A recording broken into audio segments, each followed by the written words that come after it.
नमस्कार दोस्तों, डॉट शाला पे आप सभी का स्वागत है। मैं योगेंद्र सिंह आज आपके जीएस की प्रैक्टिस सेट 3 के साथ उपस्थित हूँ। दोस्तों क्षमा चाहते हैं कि चैनल पे कुछ दिनों से वीडियोस नहीं आ रहे थे, बट अब आगे से यही प्रयास रहेगा कि हर दूसरे दिन आपको यूपीएसआई का ये जो जीएस का प्रैक्टिस सेट है, जिसमें मूल विधि, संविधान और सामान्य ज्ञान के 40 प्रश्न होते हैं, ये आपको हर दूसरे दिन एक प्रैक्टिस सेट मिल जाए। दोस्तों अगर आप ये प्रैक्टिस सेट देखते हैं तो आप हमारी बात पे विश्वास रखिए कि आप पेपर में अच्छा नंबर इस सेक्शन से प्राप्त करेंगे, क्योंकि जो इसमें क्वेश्चंस हैं वो बहुत ही महत्वपूर्ण हैं। वो जो है हम आपको पहले भी बता चुके हैं, तो प्रीवियस परीक्षाओं के हैं, ये तो जो बहुत ही महत्वपूर्ण क्वेश्चंस हैं उनको इसमें सम्मिलित किया गया है। तो दोस्तों आज का वीडियो शुरू करते हैं।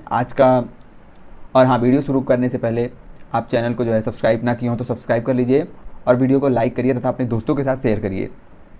और वीडियो का कोई पार्ट, वीडियो के कोई प्रश्न जो इसमें हैं या फिर कोई कंटेंट जिससे आपको समस्या है या फिर जिसमें आपको कोई दिक्कत महसूस होती है, तो आप कमेंट करके हमको अवश्य बताएं। और उसके अतिरिक्त यदि कुछ आपको सुझाव देना है तो भी कमेंट के माध्यम से हमको अवश्य बताएं। दोस्तों शुरू करते हैं आज का प्रैक्टिस सेट। आज का हमारा पहला क्वेश्चन है कि मेनका गांधी मामले में, जो कि 1978 में हुआ था, सुप्रीम कोर्ट ने क्या फैसला सुनाया। पहला ऑप्शन है कानून की उचित प्रक्रिया, दूसरा ऑप्शन है पदोन्नति में आरक्षण और तीसरा ऑप्शन है अनुच्छेद 368, चौथा ऑप्शन है मूल संरचना सिद्धांत। तो इसका राइट आंसर होगा कानून की उचित प्रक्रिया। थोड़ा सा इस क्वेश्चन के बारे में जानते हैं। तो मेनका गांधी मामला जो कि 1978 में हुआ था, में सुप्रीम कोर्ट ने अनुच्छेद 21 की व्याख्या करके इसको गोपालन मामले में अपना फैसला सुनाया था। सुप्रीम कोर्ट ने फैसला दिया था कि व्यक्ति के जीवन और व्यक्तिगत स्वतंत्रता के अधिकार को किसी कानून द्वारा वंचित किया जा सकता है, बशर्ते उस कानून द्वारा निर्धारित प्रक्रिया उचित, निष्पक्ष और न्यायसंगत हो। बात ये आप लोग ध्यान रखिएगा कि सुप्रीम कोर्ट ने क्या बोला था कि व्यक्ति के जीवन और व्यक्तिगत स्वतंत्रता के अधिकार को किसी कानून द्वारा वंचित किया जा सकता है, बशर्ते उस कानून द्वारा निर्धारित प्रक्रिया उचित, निष्पक्ष और न्यायसंगत हो। ध्यान रखिएगा कि इसमें सुप्रीम कोर्ट ने क्या बोला था कि जीवन और व्यक्तिगत स्वतंत्रता के अधिकार को भी वंचित किया जा सकता है। दूसरे क्वेश्चन की ओर चलते हैं। तो हमारा आज का दूसरा क्वेश्चन है कि आयकर अधिनियम 1961 के तहत एक वरिष्ठ नागरिक को एक वित्तीय वर्ष के दौरान किसी भी समय किस वर्ष की आयु प्राप्त करने वाले व्यक्ति के रूप में जाना जाता है। कि आयकर अधिनियम 1961 के अनुसार कितने वर्ष की आयु प्राप्त करने वाला व्यक्ति एक वरिष्ठ नागरिक के रूप में परिभाषित किया जाएगा। 54 वर्ष, 60 वर्ष, 65 वर्ष और 58 वर्ष। तो दोस्तों इसका राइट आंसर होगा 60 वर्ष। इसके बारे में थोड़ा और जानते हैं। तो आयकर अधिनियम 1961 के तहत एक वरिष्ठ नागरिक को एक वित्तीय वर्ष के दौरान किसी भी समय 60 वर्ष की आयु प्राप्त करने वाले व्यक्ति के रूप में परिभाषित किया गया है। मतलब कि किसी वित्तीय वर्ष में 60 वर्ष की आयु प्राप्त करने वाले जो व्यक्ति हैं वो जो है वरिष्ठ नागरिक के रूप में जाने जाते हैं, और 80 वर्ष या उससे अधिक की आयु के जो व्यक्ति होते हैं वो अति वरिष्ठ नागरिक की श्रेणी में आते हैं। बढ़ते हैं दोस्तों तीसरे क्वेश्चन की ओर। हमारा तीसरा क्वेश्चन है कि राष्ट्रीय रक्षा अकादमी कहाँ स्थित है।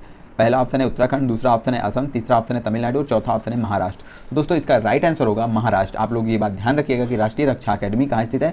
महाराष्ट्र के पुणे के खड़गवासला में स्थित है। आप लोग ध्यान रखिएगा। चौथे क्वेश्चन की ओर चलते हैं। आज का हमारा जो चौथा क्वेश्चन है वो है कि निम्नलिखित में से कौन एशियाई विकास बैंक का एक गैर क्षेत्रीय सदस्य है। एशियाई बैंक का एक गैर क्षेत्रीय सदस्य है। पहला ऑप्शन है न्यूजीलैंड, दूसरा ऑप्शन है स्पेन, तीसरा ऑप्शन है आर्मेनिया और चौथा ऑप्शन है पलाऊ। तो दोस्तों इसका राइट आंसर होगा स्पेन। जो आपका ये स्पेन है, ये जो है एशियाई विकास बैंक का एक गैर क्षेत्रीय सदस्य है। ये बात आप लोग ध्यान रखिएगा। पांचवा क्वेश्चन है हमारा कि निम्नलिखित में से कौन उच्च न्यायालय के न्यायाधीश को हटाने का आधार नहीं है। मतलब इनमें से किस आधार पर उच्च न्यायालय के न्यायाधीश को नहीं हटाया जा सकता।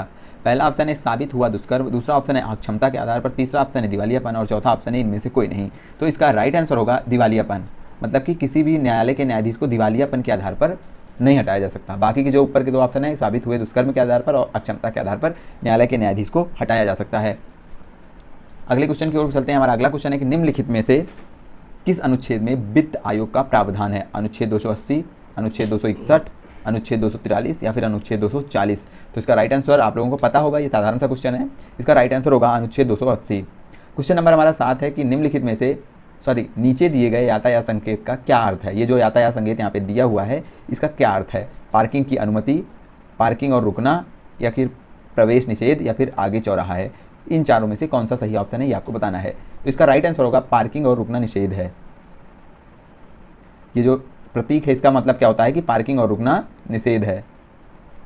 अगले क्वेश्चन की ओर बढ़ते हैं। तो हमारा अगला क्वेश्चन है आज का क्वेश्चन नंबर 8 है कि भारत के संविधान का कौन सा अनुच्छेद राज्य को सार्वजनिक सेवाओं में कार्यपालिका से न्यायपालिका को अलग करने के लिए कदम उठाने का निर्देश देता है। मतलब कि इनमें से कौन सा अनुच्छेद है जो राज्य की कार्यपालिका और न्यायपालिका को पृथक रखने का निर्देश देता है।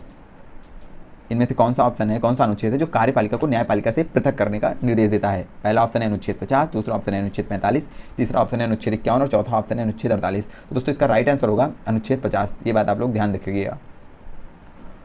हमारा आज का अगला क्वेश्चन नंबर 9 है कि निम्न में से कौन राष्ट्रीय अल्पसंख्यक आयोग के वर्तमान उपाध्यक्ष हैं? जावेद हबीब, मियां गुलजार, शवान अहमद या फिर आतिफ रशीद। तो इसका राइट आंसर है आतिफ रशीद। राष्ट्रीय अल्पसंख्यक आयोग के वर्तमान उपाध्यक्ष कौन है? आतिफ रशीद हैं।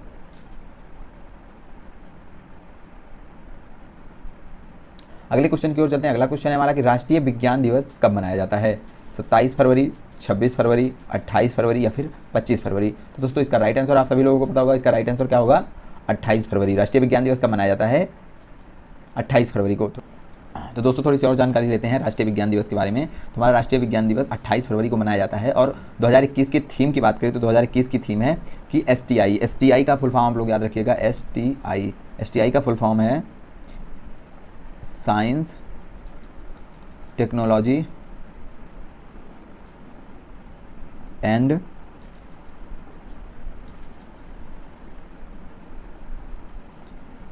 इनोवेशंस। तो STI means science, technology and innovations का भविष्य, शिक्षा, कौशल और कार्य पर प्रभाव, विज्ञान, प्रौद्योगिकी और नवाचार। साइंस मतलब विज्ञान, टेक्नोलॉजी मतलब प्रौद्योगिकी और इनोवेशंस मतलब नवाचार। तो साइंस, प्रौद्योगिकी और नवाचार का भविष्य, शिक्षा, कौशल और कार्य पर प्रभाव, ये राष्ट्रीय विज्ञान दिवस 2021 की थीम है। अगले क्वेश्चन की ओर चलें तो हमारा आज का अगला क्वेश्चन है कि किस संवैधानिक संशोधन अधिनियम द्वारा राष्ट्रपति के लिए संवैधानिक संशोधन विधेयक को स्वीकृति देना अनिवार्य कर दिया गया था? मतलब कि इनमें से किस संविधान संशोधन द्वारा राष्ट्रपति को संवैधानिक संशोधन विधेयकों को स्वीकृति देने के लिए बाध्य कर दिया गया? पहला ऑप्शन है 24वें, दूसरा ऑप्शन है 72वें और तीसरा ऑप्शन है 74वें और चौथा ऑप्शन है प्रथम। तो इसका राइट आंसर होगा 24वें संविधान संशोधन द्वारा, जो कि 1971 में पारित किया गया था। इसके द्वारा जो है राष्ट्रपति के पास जो है संवैधानिक संशोधन बिलों के लिए वीटो की शक्ति खत्म कर दी गई थी। यानी कि अगर कोई विधेयक जो कि संवैधानिक संशोधन से संबंधित है तो राष्ट्रपति उस पर वीटो पावर अपनी नहीं यूज कर सकता। उस पर स्वीकृति देने के लिए राष्ट्रपति बाध्य हो गया है 24वें संविधान संशोधन के माध्यम से। ठीक है, अगले क्वेश्चन की ओर बढ़ते हैं। अगला क्वेश्चन है हमारा कि निम्नलिखित में से कौन सा संविधान में संशोधन से संबंधित है? भाग 9 अनुच्छेद 356, भाग 14 अनुच्छेद 368, भाग 17 अनुच्छेद 356 या फिर भाग 20 अनुच्छेद 368। तो इसका राइट आंसर होगा कि भाग 20 में अनुच्छेद 368। ये बात आप लोग ध्यान रखिएगा कि भाग 20 में जो अनुच्छेद 368 है ये जो है संवैधानिक संशोधन से संबंधित है। थोड़ी अतिरिक्त जानकारी है, आप इसको PDF में जाके पढ़ लीजिएगा। पता होगा आप लोगों को PDF कहाँ मिलता है। PDF हमारे YouTube चैनल डॉटशाला है, उस पर जाकर आपको जो हमारे जितने भी सेशंस होते हैं उन सभी की PDF आपको मिल जाती है। क्वेश्चन नंबर 13 की बात करें तो हमारा क्वेश्चन नंबर 13 है कि लोकसभा में सदन के पटल पर अविश्वास प्रस्ताव रखने के लिए कितने सदस्यों की आवश्यकता होती है? 20 सदस्यों की, 30 सदस्यों की, 40 सदस्यों की या फिर 50 सदस्यों की? तो इसका राइट आंसर होगा 50 सदस्यों की। अगले क्वेश्चन की ओर बढ़ते हैं तो हमारा आज का अगला क्वेश्चन नंबर 14 है कि भारतीय संविधान के अनुच्छेद 343 से 343O 343 से जो 343O तक है ये किससे संबंधित है? आपातकालीन प्रावधान, न्यायाधिकरण, राजभाषा या फिर पंचायत? तो आप लोगों को ये भी पता होगा, इसका राइट आंसर होगा पंचायत। अगले क्वेश्चन की ओर चलें तो हमारा आज का अगला क्वेश्चन नंबर 15 है कि राष्ट्रीय पिछड़ा वर्ग आयोग एक डाट निकाय है। यानी कि किस प्रकार का निकाय है राष्ट्रीय पिछड़ा आयोग? संवैधानिक निकाय है, सांविधिक निकाय है, गैर सांविधिक निकाय है या फिर अतिरिक्त संवैधानिक निकाय है? तो इसका राइट आंसर होगा संवैधानिक निकाय। राष्ट्रीय पिछड़ा आयोग जो है ये एक संवैधानिक निकाय है। अगले क्वेश्चन की बात करें तो हमारा आज का अगला क्वेश्चन नंबर 16 है कि भारत में जनहित याचिका के संबंध में निम्नलिखित में से कौन सा कथन गलत है? इनमें से हमको बताना है कौन सा कथन गलत है। पहला ऑप्शन है सुप्रीम कोर्ट या फिर उच्च न्यायालय में जनहित याचिका दायर की जा सकती है। दूसरा ऑप्शन है तत्काल ट्रिपल तलाक पर प्रतिबंध और निष्क्रिय इच्छा मृत्यु को वैध बनाना PIL के परिणाम है। तीसरा ऑप्शन है कि एक व्यक्ति संविधान के अनुच्छेद 32 के तहत और उच्च न्यायालय में अनुच्छेद 226 के तहत सर्वोच्च न्यायालय में जनहित याचिका दायर कर सकता है। चौथा ऑप्शन है कि याचिका दायर करने वाला याचिकाकर्ता कोई पीड़ित व्यक्ति होना चाहिए। तो इसका जो राइट आंसर होगा वो होगा कि ये आपका चौथा ऑप्शन कि याचिका दायर करने वाला याचिकाकर्ता कोई पीड़ित व्यक्ति होना चाहिए, ये इसमें गलत है। इसका मतलब क्या हुआ? इसका मतलब ये हुआ कि जो PIL होती है, जो जनहित याचिका होती है, उसमें यह जरूरी नहीं है कि जो पीड़ित है वही याचिका दायर करे, कोई भी याचिका दायर कर सकता है। अगले क्वेश्चन की ओर चलें तो आज का हमारा अगला क्वेश्चन नंबर 17 है कि अनुच्छेद 30 के तहत किस प्रकार के अल्पसंख्यकों को मान्यता दी गई है? धार्मिक, भाषिक, जातीय या फिर धार्मिक और भाषिक यानी कि A और B दोनों? तो इसका राइट आंसर होगा A और B दोनों, यानी कि धार्मिक और भाषिक दोनों। अगले क्वेश्चन की ओर चलें तो हमारा आज का अगला क्वेश्चन नंबर 18 है कि साइबर क्राइम के लिए भारत के पहले पुलिस स्टेशन का उद्घाटन 2001 में किस शहर में किया गया? चेन्नई, हैदराबाद, बेंगलुरु या फिर लखनऊ? तो इसका राइट आंसर होगा बेंगलुरु। साइबर क्राइम के लिए भारत के पहले उस पुलिस स्टेशन का उद्घाटन 2001 में किस शहर में किया गया? तो इसका राइट आंसर क्या है, कहाँ किया गया? बेंगलुरु में। हमारा आज का अगला क्वेश्चन नंबर 19 है कि निम्नलिखित में से कौन सही रूप से सुमेलित नहीं है? एक तरफ आपके उत्पाद का नाम लिखा है, दूसरी तरफ जिले का नाम। कौन सा उत्पाद कहाँ से संबंधित है, आपको ये बताना है कि इसमें कौन सही रूप से संबंधित सुमेलित नहीं है। पहला ऑप्शन है जरी, जरदोजी, बरेली। दूसरा ऑप्शन है घर के सामान, बागपत। तीसरा ऑप्शन है गेहूं, डंठल, हस्तलिपि, बहराइच। एक हस्तलिपि मतलब हाथ से बनाई गई गेहूं डंठल जो होते हैं उनसे कोई विशेष प्रकार का मतलब हाथ से बनाया गया कोई सामान है, उसके लिए बहराइच। और चौथा ऑप्शन है बिंदी। बिंदी जो महिलाएं यूज़ करती हैं, बिंदी लगाती हैं ना, वही बिंदी, बस्ती। तो इसमें जो सही रूप से सम्मिलित नहीं वो यही है आपका चौथा ऑप्शन, बिंदी, जो कि बस्ती से संबंधित नहीं है। देखते हैं थोड़ा सा और। तो जो आपकी जरी, जरदोजी है, बरेली से संबंधित है, ये हमारा सही था। घर के सामान, बागपत, ये भी हमारा सही था। हस्तशिल्प, बहराइच, ये भी हमारा सही था। बिंदी, टिकुली जो है ये कहाँ से संबंधित है? बिंदी या फिर टिकुली, इसको टिकुली के नाम से भी कहीं कहीं बोलते हैं, तो वो कहाँ से संबंधित है? वो बलिया से संबंधित है, आप याद रखिएगा।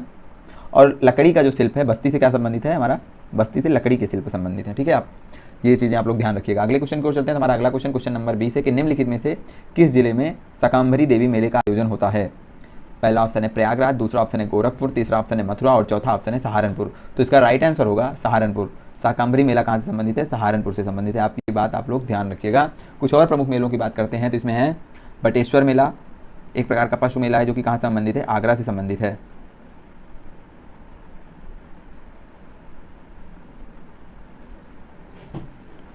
दादरी मेला कहाँ से? बटेश्वर मेला जो कि आगरा से संबंधित है। दादरी मेला बलिया से। नौचंदी मेला मेरठ से। देवा शरीफ मेला बाराबंकी से। सैयद सलार मेला बहराइच से। और कालिंजर मेला बांदा से संबंधित है। ये कुछ मेले हैं, आप लोग एक बार पढ़ लीजिएगा, महत्वपूर्ण है। अगले क्वेश्चन की बात करें तो क्वेश्चन नंबर हमारा 21 है कि काठियावाड़ क्षेत्र में सुदर्शन झील की मरम्मत किसने करवाई? दोस्तों ये एक महत्वपूर्ण क्वेश्चन है इतिहास का, ये मतलब कि कहीं ना कहीं पूछा ही जाता रहता है कि सुदर्शन झील की मरम्मत किसने करवाई थी।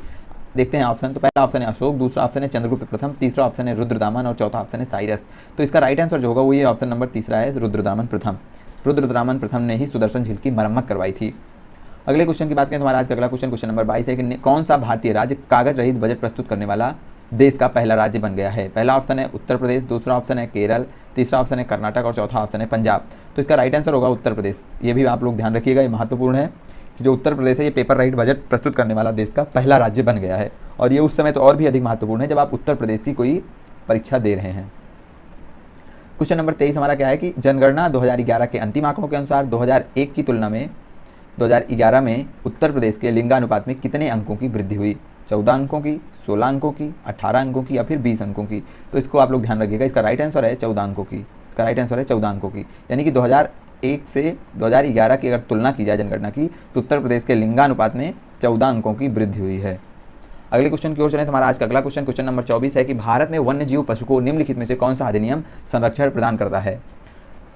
पहला ऑप्शन है वन्य जीव पशु संरक्षण अधिनियम 1972, दूसरा ऑप्शन है पर्यावरण संरक्षण अधिनियम 1986, तीसरा ऑप्शन है वन संरक्षण अधिनियम 1980 और चौथा ऑप्शन है जैविक विविधता अधिनियम 2002। तो इसका राइट आंसर होगा वन्य जीव पशु संरक्षण अधिनियम 1972। अगले क्वेश्चन की ओर चलें तो हमारा आज का अगला क्वेश्चन है क्वेश्चन नंबर 25वां क्वेश्चन है कि वायु के किसी पठार अथवा पर्वत के टकराते समय ऊपर उठने के कारण किस प्रकार की वर्षा होती है? पहला हमारा ऑप्शन है संवहन वर्षा, दूसरा ऑप्शन है पर्वतीय वर्षा, तीसरा ऑप्शन है चक्रवाती वर्षा और चौथा ऑप्शन है वाताग्र वर्षा। तो इसका राइट आंसर दोस्तों होगा पर्वतीय वर्षा। जब वायु जो होती है वो किसी पठार या पर्वत से टकराकर ऊपर की ओर उठती है तो उस समय जो वर्षा होती है उसे क्या बोला जाता है? पर्वतीय वर्षा बोला जाता है। अगले क्वेश्चन नंबर 26 की बात करें तो सड़क नियमों के अनुसार पैदल यात्री कहाँ सड़क पार कर सकते हैं? संकेतकों के पास से, सड़क पर कहीं से भी, जेब्रा क्रॉसिंग पर, ये सभी। तो ये आप लोगों को ये बात पता होगी कि सड़क नियमों के अनुसार सड़क कहाँ से पार करनी चाहिए? तो जेब्रा क्रॉसिंग से। और हमें ये बातें हमको पता तो हैं बट हमें से कई लोग हैं जो इसको फॉलो नहीं करते। तो दोस्तों सड़क नियमों का पालन हमें करना चाहिए जिससे दुर्घटनाएं जो होती हैं वो कम होंगी। तो दोस्तों हमें सड़क नियमों का पालन इसलिए करना चाहिए क्योंकि सड़क नियमों का पालन करने से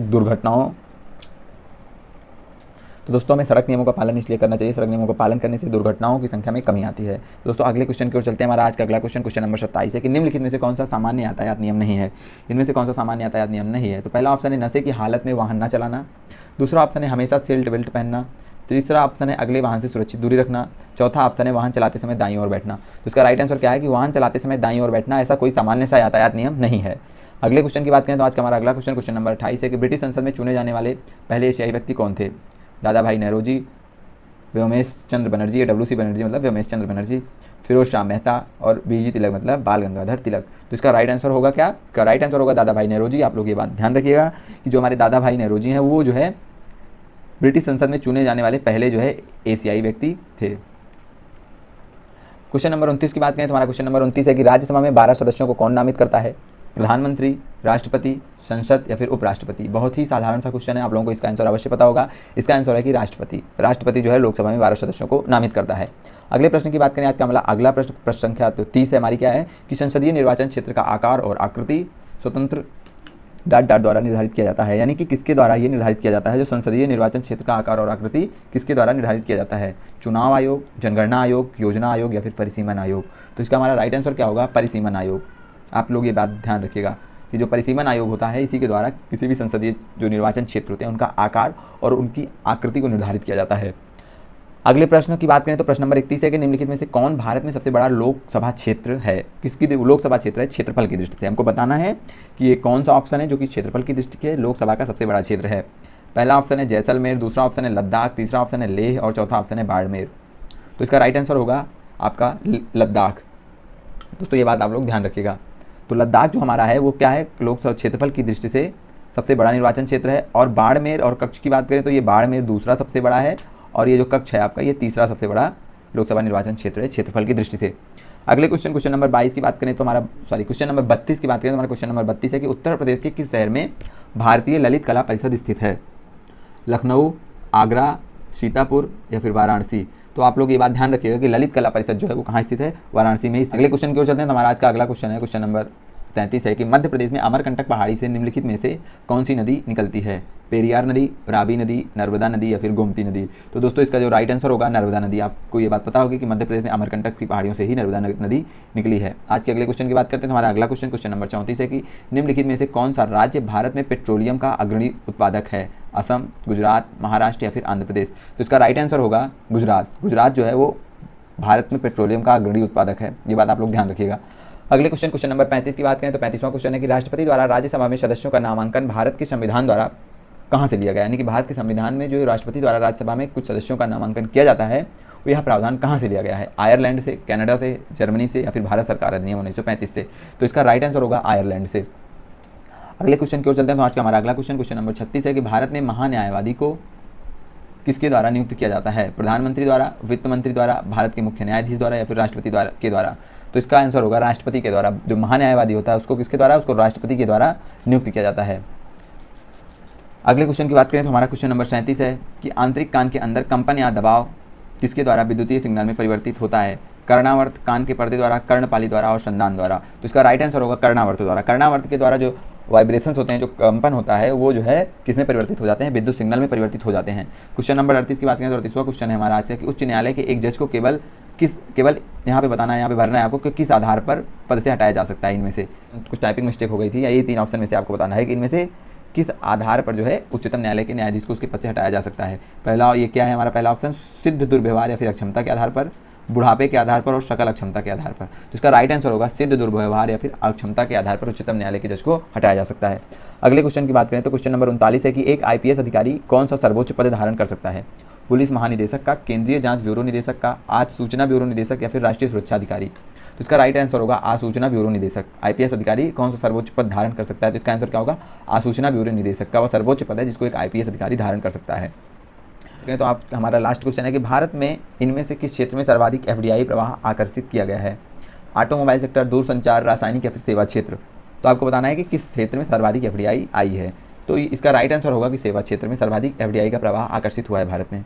तो दोस्तों आपका ये जो 40 क्वेश्चन हैं ये हो गए। तो हमने बहुत सारे क्वेश्चन में कुछ एडिशनल जो है सामग्री ऐड की है और हमने उसको क्वेश्चंस के टाइम उसको बताया नहीं क्योंकि उसमें उतना महत्वपूर्ण कुछ है नहीं। यदि आप उसको पढ़ना चाहते हैं और अपनी जानकारी बढ़ाना चाहते हैं तो हमारे टेलीग्राम चैनल ज्वाइन कर लीजिए। टेलीग्राम पे जो है डॉट साला नाम का एक चैनल है, उस पर बनाया गया है। वहाँ पे आपको इन सारी जो ये क्लासेस हो रही है इनकी PDF जो है बिल्कुल फ्री मिलेंगे। आप वहाँ पे जाके PDF डाउनलोड कर लीजिए। और वहाँ से आपको PDF मिलेगा और PDF से आप रिवीजन भी कर सकते हैं और जो कुछ एडिशनल सामग्री उसमें दी गई है उसको भी पढ़ सकते हैं। तो दोस्तों कमेंट करके आप बताया करिए कि वीडियो कैसा लगा है, और वीडियो अच्छा लगा हो तो लाइक करिए वीडियो को और इसको अपने दोस्तों के साथ शेयर करिए और चैनल को सब्सक्राइब करिए। तो दोस्तों आज का वीडियो देखने के लिए धन्यवाद। मिलते हैं एक नए वीडियो के साथ।